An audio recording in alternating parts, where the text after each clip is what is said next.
Hi, this is Dallas Glass and Jeff Ward. It's Tuesday, January 28th. We're here today at Rainy Pass in Stevens Pass backcountry.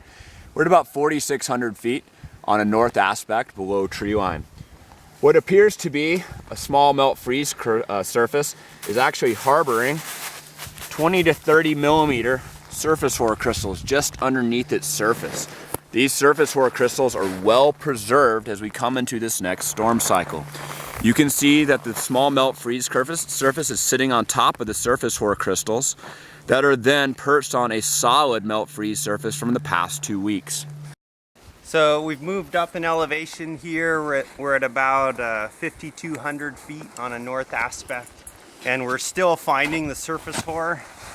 It is still capped by that thin melt freeze, so it's hard to see, but once you dig down a little bit, it's definitely in there, you know, probably size 10 mil or so. So still very large.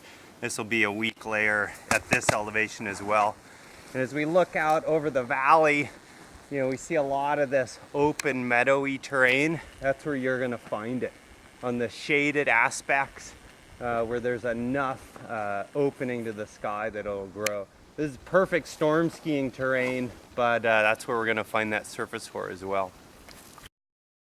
As we move into this next storm cycle, these crystals are being preserved, and as we add new snow load, they will become extremely dangerous in open terrain near and below tree line on non-solar aspects.